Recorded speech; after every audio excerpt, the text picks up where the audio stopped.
给叔叔看你的鼻子。诊所医师忙个没完，看诊病人一个接一个排队挂号。天气变化大，感冒的人变多，大陆近期更有鼻病毒大爆发。疾管署也监测，国内相关案例确实有小幅提升。先是喉咙痛，开始会先是喉咙痛，但是体温还好，并没有发烧。然后再来就是大概一有症状我就先来看医生，然后再来现在就是觉得开始有鼻子的症状，就鼻塞啊、流鼻涕、打喷嚏。不过一般民众可能分不清鼻病毒和流感差异。医师解释，鼻病毒是上呼吸道感染，常见症状包含咳嗽、流鼻水、发烧等，病程约7到10天，致死率趋近于0，威胁不如流感明显。但分为 A、B、C 3型，其中 C 型容易诱发气喘和过敏反应。鼻腔它这个温度很容易繁殖，那不会说像肺炎一下往下面变肺炎，但是它有时候有气喘、过敏，它会诱发一些现象。但是最糟糕，如果他得了以后有发烧的或是变严重，要小心第2度的细菌感染。医师说明，鼻病毒很常见，小孩1年可以得10次，大人3次。不过，根据近4周监测资料，流感依然是主流呼吸道疾病，占比达43%，高于腺病毒15.8%，以及鼻病毒15.4%。用酒精没办法消毒，第2个它容易从接触或是口沫、飞沫传说，戴口罩、勤洗手有办法防治。外界也担心，农历过年台商回台可能让鼻病毒疫情延烧。不过疾管署说明会持续监测，掌握疫情是否异常，也不用过度恐慌。TVBS 新闻主任张慧仙来报道。黑色西装，香港天王陈奕迅现身澳门举行发片记者会，这也是他染上鼻病毒休息1周后，首度在媒体前露面。算是痊愈了的状态也还不错，所以然后又出专辑，然后又续约了。陈奕迅保平安，说自己已经痊愈了。这天也曝光睽违5年的新专辑 MV， 找来大咖天王合作。陳生係嘛？我姓梁，好快搞掂。我問完他就一口答應，所以他好像從來沒有做過這個事情，那個這麼長的演出，在一個 MV 裡面，所以對，而且還蠻多對白的。透露是在拍摄《摆渡人》时和梁朝伟认识，非常享受跟影帝对戏，而对方拍摄时还自备服装。至于原先张学友也答应演出管理员的角色，则是因为疫情无法合作。陈奕迅睽违5年发片，你可以看到澳门记者会的现场是香港艺术家 Michael Lau 替他设计的专辑封面作为主要视觉。至于台湾歌迷关心有没有机会返场，陈奕迅说，大陆巡演后会先休息，之后想以不同的主题来高雄或台中开唱。外人的那种应该要海滩也不错。对呀、但那种就另外一种方式。对啊，另外一个也可以不用那么多的，就是被那个主题牵引着，限制了。不排斥任何形式演出。曾来台展出周边及画作的展览陈大馆，随着下山巡演，上海站也会一起展出，仿佛是 Eason 的化身，跟各地歌迷碰面。TVBS 新闻周凤洪婷澳门采访报道。每年只要气温开始往下掉，医院与诊所的呼吸道患者总会明显增加。许多人到了秋冬，就像被设定好的定时感冒，喉咙卡卡，鼻水直流，一天打10几个喷嚏。街上、办公室里，一半的人戴着口罩。当有人发现快要感冒了，会自行服用维他命 C 或是蜂蜜姜茶及保健饮品，希望能靠快速补充提升免疫力。真的可行吗？当我们觉得快感冒的时候呢，就会想要多吃什么，或是补充什么营养品来增加抵抗力。那综合许多研究显示呢，要预防感冒呢，吃维他命 C 证明是没有帮助的。那对于感冒初期每天吃高剂量的维他命 C 呢，是否有助于缩短感冒病程呢？那至于补充锌，宣称能够缩短感冒的病程，或是吃维他命 D 来预防感冒，那在实证的研究中呢，证据等级都不高。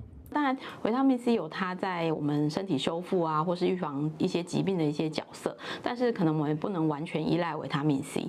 那除了维他命 C 之外，我们可能还是会建议其他营养素的一些均衡的补充。维生素 C 主要的功用，它可以是我们纤维蛋白的一个成分。那纤维蛋白的话，在我们伤口愈合的过程中扮演着一个重要的一个角色。另外维生素 C 的一个吸收可以促进我们铁的吸收，也对于我们贫血都有治疗是有用的。感冒往往是病毒造成，要预防感冒，基本卫生习惯是预防所有呼吸道疾病最重要的方法。很多人会忘记，我们的水分也是很重要的。有良好的水分，可以让我们的肠胃道吸收，我们的免疫力增强，还有我们的神经活化。那不管是哪一个地方的系统，都能够好好的来屏障我们的身体。有关于感冒这个话题，其实这种季节交替的时间，本来就是感冒最常发生的一个状况。大部分人每天可能接触到上百种病毒，但真正会引发感染的只是其中少数。感冒的本质是病毒成功突破黏膜防线的结果。感冒最常见的病毒类型，像是鼻病毒、冠状病毒、腺病毒、流感病毒等。会不会感染，不是取决于你接触到多少病毒，而是接触量、病毒传播模式、接触方式，像是揉眼、摸鼻是最常见途径。再来就是接触时间以及免疫系统当下状态，这也是为什么同一个环境，有人会感冒，有人完全没事。感冒呢是上呼吸道感染的统称啊，那像这个鼻病毒、腺病毒。呼吸道融合病毒有超过200种不同的病毒呢，会导致感冒。那因为病毒的种类太多，而且呢，这些感冒病毒引起的重症或死亡的比例，其实并没有像流感或是COVID-19 那么高了。均衡饮食，包括我们蔬菜、维他命，我们肉类、淀粉、蛋白质都是非常重要的。这些都能够维持我们的细胞代谢正常，我们的免疫细胞才能够良好的运作。睡眠时间少于6小时的人，与睡眠超过7小时的人来比较呢，得到感冒的几率呢高出了4.2倍。那当然，除了多睡，也要有好的睡眠品质。那规律的运动也有共识呢，能够证实促进我们的免疫功能。有效降低得到传染性疾病的风险。长期压力抑制免疫细胞的数量和功能，因此面对压力必须做好适度放松。若出现轻微感冒时，就补充营养品不一定有帮助，唯有平时养成良好生活及睡眠习惯，再适度运动，重视均衡营养，自然就可降低感冒几率。TVBS 新闻陈如环、蒋志伟台北采访报道。咳嗽的时候，什么可以吃，什么又不能吃？其实这个问题重点还是要厘清咳嗽本身的原因，也就是找出病因。其实咳嗽是身体的一种自然防御反应，常见的原因包含呼吸道感染、过敏、气喘、胃食道逆流，甚至是肺部肿瘤等原因。如果咳嗽久咳不愈的话，除了要配合医师做更进一步检查与治疗，饮食也可以做调整，不过并不需要做过度的限制，以免影响营养摄取与饮食均衡。那在门诊的时候，很多病友会问，咳嗽的时候是不是不能吃冰的？那其实啊，如果咳嗽是因为感冒或喉咙发炎，冰的食物确实可能会刺激喉咙，让症状加重。吃冰的东西可能会诱发咳嗽或气喘，不过并不是所有人都一样的。重点还是要找出咳嗽真正的原因，才能做正确的饮食调整。绝大部分的病人胸部 X 光片并没有多大的异常，经过医师的一些理学检查，还有初步的一些问诊，通常会被诊断为鼻涕倒流与胃食道逆流。那当然，我们给予抗组织胺的药物跟一些胃酸抑制的药物之外，我们也会卫教病人必须同时调整他的饮食习惯。在感冒咳嗽的时候，吃什么东西会让我们的咳嗽或者痰变多？这个问题事实上有非常多的争议。那在我们日常中，大家时常会发现，很像在咳嗽的时候，喝牛奶、吃甜的东西，会比较容易造成你的痰变多。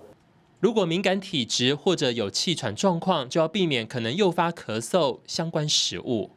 比较温热流质的食物就比较适合，像是这个清淡的汤品啊，或是温水啦，还有富含维生素 C 的一些水果，像奇异果、柳丁、苹果等等，或是比较温和清淡的饮食，像粥类啊、面食啊等等的，就是比较适合的食物。一般来说，如果民众有咳嗽、喉咙痒等呼吸道发炎的症状时，会建议民众暂时避开刺激性的食物，例如太冰的冷饮或冰品，寒性的水果如西瓜等较不宜，或是太烫的热汤、火锅、食补的姜母鸭、烧酒鸡等，也应暂时避开。有一些病人他可能是比较敏感的体质，或者是有一些气喘的状况，那他就要避免，就是说可能会诱发他这些发作的一些食物。那另外就是像一些含组织胺量比较高的食物，可能也要避免。咳嗽时主要是气管比较敏感，比较容易受刺激状况下，也许有可能出现发炎情形，因此医师会建议病友先不要吃辛辣食物或者喝咖啡。咳嗽期间先不要喝咖啡哦，因为咖啡里面有很多刺激的物质。那另外一个方面就是甜食啦哈，很多女性朋友们她们都比较喜欢吃一些蛋糕类或是一些巧克力。那这些甜食里面甜的东西会诱导我们气管里面的纤毛的一个摆动，然后会造成一个刺激。那通常这样的状况之下，我们也会跟病人讲说，甜食、蛋糕这些都不要吃。避开刺激性的、太辣的、太烤的这样的食物，这样子，或者是太冰、太烫的食物，我都会建议民众要避开。如果执意要吃的话，当然呼吸道发炎的情形就会更严重，甚至除了咳嗽咳不停之外，可能会有其他一些这个哮喘发生的情况，这样子。避免一些刺激性的食物像是辛辣的辣椒生姜大蒜避免。还有再来就是油炸的食物也要避免以免引起那个喉咙发炎、咳嗽加剧。冰冷的食物像是冰水、冰品或冰淇淋有可能刺激气管收缩而导致咳嗽也要避免。医师提醒，如果咳嗽持续超过8周或伴随咳血、发烧、体重减轻、胸痛、胸闷或喘等状况，务必提高警觉，有可能与疾病有关系，应尽早就医治疗，避免病情恶化。TVBS 新闻何嘉阳、陈如环、蒋志伟台北采访报道。想看最完整的新闻内容，记得下载 TVBS 新闻网 APP。